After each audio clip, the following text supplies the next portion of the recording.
Qual a função da assessoria acadêmica? A assessoria acadêmica ela é de extrema importância para dar suporte aos graduandos aí que estão elaborando o seu projeto de pesquisa e o seu TCC. Porque alguns alunos eles têm aquele domínio de conteúdo, mas aí, para colocar no papel, a metodologia de escrita ela como é que se diz, específica, e aí os alunos eles têm um pouco de dificuldade. Então, a procura, a demanda no meu escritório para escrita científica é nesse sentido.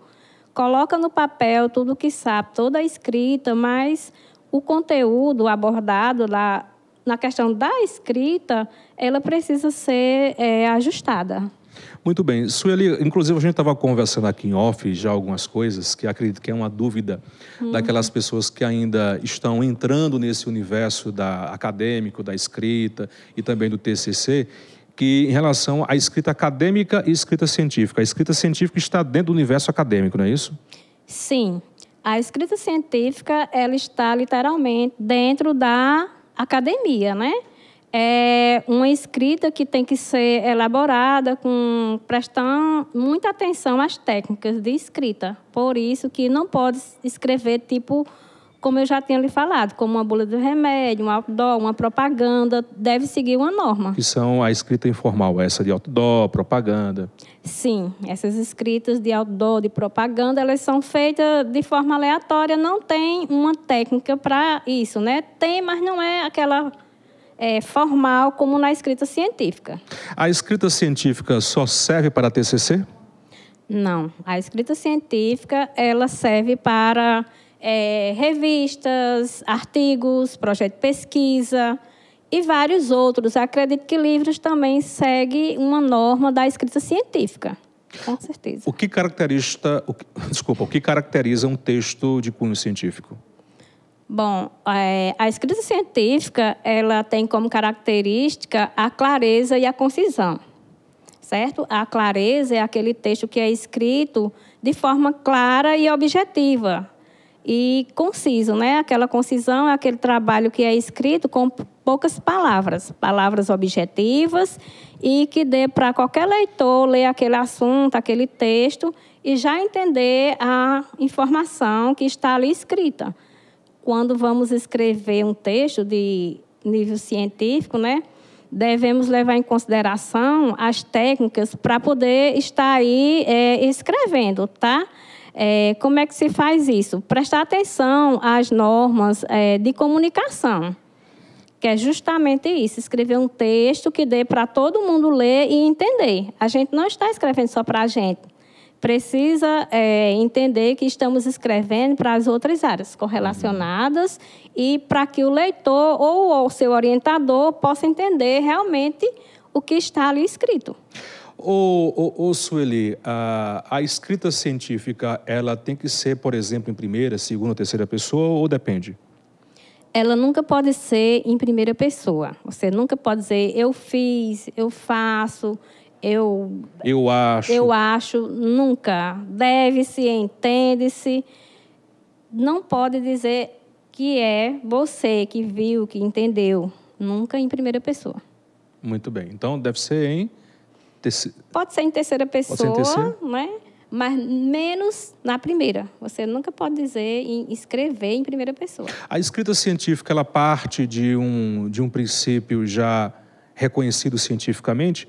Tipo, eu estou inventando agora uma tese, eu acredito que a tese para minha escrita é baseada naquilo que eu achei, que eu pesquisei. Mesmo que você pesquise, mas você tem que ter um cunho já devidamente aprovado de outras pessoas? É assim que funciona? Sim, é bom. Quando a gente pensa numa tese, num artigo científico, num TCC, num projeto de pesquisa, devemos ir atrás de autores que já passou por essa experiência. Por quê? Porque é eles que vão ter aí, como é que se diz, as informações mais científicas, né? Comprovada, que já vem ali estudando há muito tempo e tem aquelas informações aprofundadas que a gente pode utilizar em nosso trabalho e reforçar o nosso texto. Muito bom. A escrita científica depende também da leitura? De uma boa leitura? Sim. E de uma boa compreensão? Porque uma coisa é você ler, uma coisa é você compreender o que está lendo, né? Certo. Muito bem. É muito boa a pergunta. Então, a leitura é de extrema importância para a escrita científica. Se você não lê, você não vai compreender o seu assunto. Então, eu sempre digo que quem lê bastante tem aquela maior facilidade de, como é que se diz, de interpretação, e quem tem a maior facilidade de interpretação melhora muito a questão da escrita. Então, aqueles alunos que já começam a leitura antes da graduação, né, como tem esses alunos aí que estão sendo aprovados por essas redações, acredito que são alunos que gostam muito de ler, e então eles começam a interpretar e fazer uma boa escrita, né?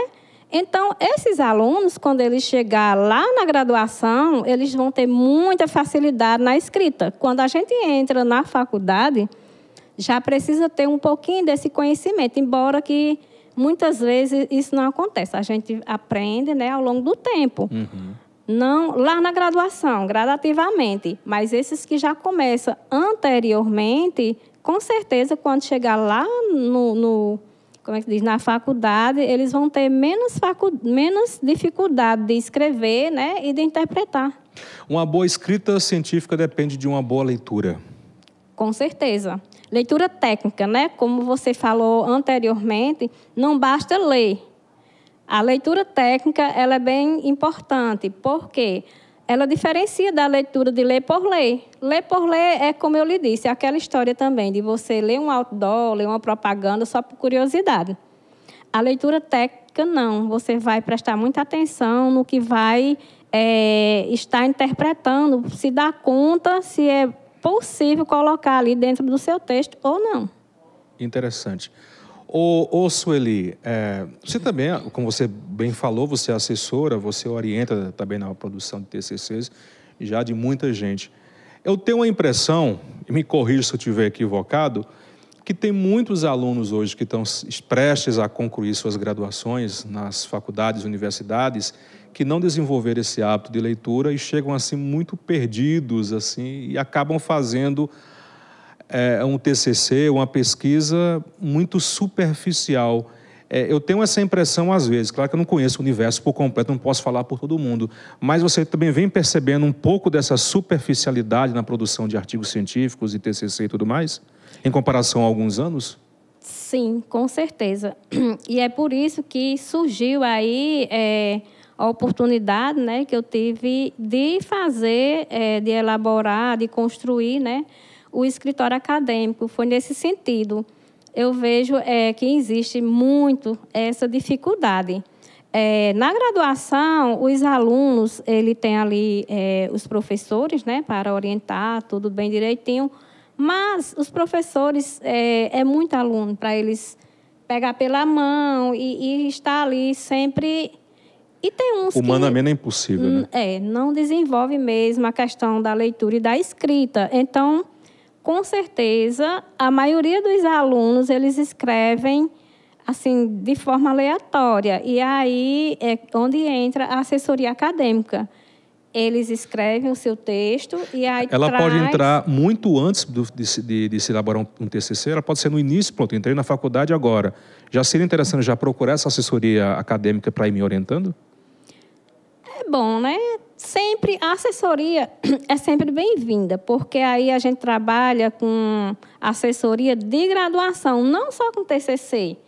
Os trabalhos acadêmicos, ao longo do tempo, ao longo do curso, ele exige já essa postura de escrita científica, certo? Então, assim, mas já tem os professores lá, quando começa bem devagar, então nunca veio assim de início para me procurar, não, para assessoria, não. Mas seria interessante. Sempre é a questão quando já escreve o seu trabalho, ou está escrevendo, ou senta com o seu orientador, porque eu não trabalho só eu e o aluno, tem que ser com o orientador, porque eles quem vai lá está orientando, está lá na defesa em banca, é quem vai estar ali com o aluno, né, para tirar todas as dúvidas. Então, a palavra final, quem dá é o orientador, não sou eu. Existe alguma alguma técnica que você possa compartilhar com a gente em relação à escrita e à leitura científica, Sueli? Bom, como eu já falei, aquela técnica de seguir tem que pensar muito na comunicação científica. E o que é comunicação científica? É aquela comunicação onde você entrega o seu trabalho e qualquer leitor possa ler e entender o que você está falando, certo? E aí vem aquela questão que eu falei e indico, né? Tem uma obra de Marconi Lakatos que ele trabalha umas técnicas de leitura que é bem interessante do aluno seguir, né? A Scanner, a Skinny, a da informativa, a crítica. Essas são leituras essenciais que a pessoa deve seguir, o pesquisador, para poder estar fazendo de forma, né, afetiva e aí aproveitar para conseguir uma boa escrita, né? Para uma boa escrita é importante saber procurar as fontes certas. Sim. Isso aí é uma coisa bem importante que você falou. Para você escrever, precisa também procurar fontes de, como é que se diz, de confiança. Você não pode pegar os trabalhos de blogs, de rápida inspiração, do Wikipédia. Tem aquelas informações, você precisa dela, mas meu trabalho precisa disso aqui, eu não encontrei em canto nenhum, só tem aqui. Pega aquelas informações, joga lá no Google Acadêmico, no SciElo, que aí você vai ter um texto bem interessante e confiável para poder aí estar colocando dentro do seu trabalho. A gente vê muito em TCC e outros trabalhos científicos, né? O pessoal escreve sobre um assunto específico e sempre tem muitas citações. O autor tal diz sobre tal coisa. É essencial ter na escrita científica essas citações de outras pesquisas, de outros autores sobre o tema colocado? Sim, é de extrema relevância.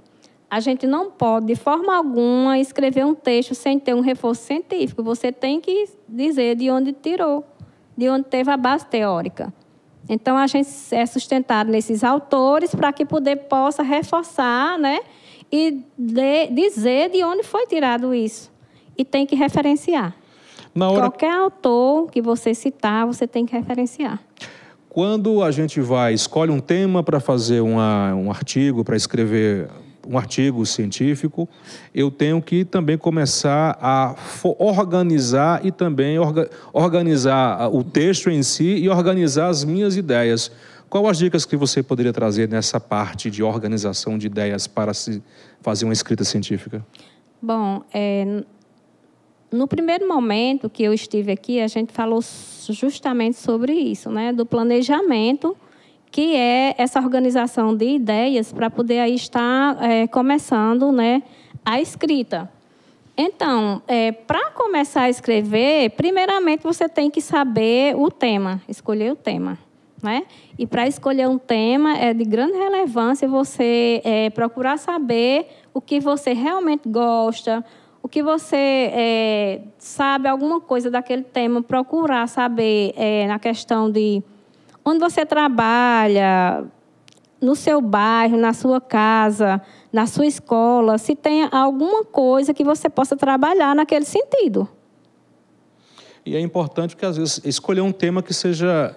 Eu não queria usar o termo fácil, mas um tema que você sinta que você vai ter uma facilidade de encontrar os elementos. Às vezes, não, um tema muito complexo, que vai existir uma pesquisa mais apurada. Deve-se evitar essas coisas mais complexas, que exigem mais tempo e esforço? Sim, deve, assim, no sentido de que você, quando vai escolher o seu tema, você precisa saber qual é o tempo que você tem. Se tem pesquisa para poder procurar, né? As fontes de informação, se tem... Porque, às vezes, você escolhe um tema só porque foi trabalhado por alguém, porque você achou bonito. E aí, quando vai começar a sua pesquisa, não tem material. E aí é onde você se perde na sua pesquisa e na sua escrita. Muitos alunos aí deixam o trabalho, por exemplo, que é para ser agora nesse semestre, deixam para outro, por conta disso, essas dificuldades que eles têm de procurar. E tem que procurar nas bases de dados confiável. Não pode pegar de qualquer lugar. Hoje, pela sua experiência, qual o maior desafio na escrita científica? O maior desafio, eu acho que é a questão da escrita mesmo. Porque depois que você pega aquele embalo de escrever, a metodologia de escrita, e você tem conhecimento prévio do que você está escrevendo, você vai embora. No instante, escreve o seu projeto de pesquisa, o seu TCC, o seu artigo. Depois de escrito, a questão de, como é que se diz, de apresentação, isso aí é o de menos. Muito bem. Sueli, obrigado pela sua participação, obrigado pela distribuição aí de informações que são muito preciosas e deixo espaço aí para algo mais que você queira acrescentar sobre o tema do nosso bate-papo, que é a escrita científica. Bom, eu queria acrescentar só um ponto interessante, né, que sempre chega no meu escritório. Quando vai elaborar o seu TCC, existem várias perguntas com questão da organização, da introdução, do resumo. E aí eu falo o seguinte, que para você escrever a sua introdução, é necessário que você veja na sua instituição se existe alguma norma específica. Senão, ela vai partir do seu orientador, porque a introdução ela é a apresentação, né, do seu trabalho no todo. Só que de forma sucinta, né? De forma resumida. Mas aí deve ter a questão do tema, né? E a questão do problema, você tem que ter tudo dentro de objetivos. Não sempre. Os objetivos, às vezes, é separado. Mas tem orientador que pede para deixar dentro da introdução. Então, tem que ter a apresentação do texto de forma bem sucinta. E é fácil e procurar escrever do geral para o específico. Vai no geral até chegar afunilando, né? E até chegar ao específico. E também tem que ter a questão como está organizado o seu trabalho. É 3 capítulos? É 4? É 5? O que é que tem dentro deles? Então, isso aí forma a questão da introdução. E o resumo é o cartão postal. Eu sempre digo que o resumo ele é o cartão postal do seu TCC. Quando um orientador ou um professor de banca ele pega o seu TCC, ele não vai ler no geral. Ele vai logo no vai resumo. Logo no resumo, vai olhar a introdução e a conclusão. São as 3 coisas que ele olha no geral, o seu sumário, para ver se está tudo dentro do contexto do que você escreveu. Então, isso aí é muito importante, é muito relevante essa questão. Tem a questão da normalização, né, da ABNT, que é bem importante dentro dos trabalhos. Qual o formato, qual a fonte usada? Tem uma fonte específica? E tamanho? A fonte, ela varia. O texto, no geral, de acordo com a ABNT, né, é tamanho 12 e a fonte pode ser Time ou Arial. Se for a questão das citações ou nota de rodapé, tamanho menor, tamanho 10. Espaço simples também para as citações recuadas e para a nota de rodapé. Muito bem. Sueli, obrigado. Quem quiser saber mais sobre o seu trabalho, como encontrá-la, redes sociais, fica à vontade. Bom, quem precisar da assessoria acadêmica, eu me encontro no escritório acadêmico, aqui no centro, na rua Bonifácio Moura, 370, e também tem o telefone 83 9913 4780,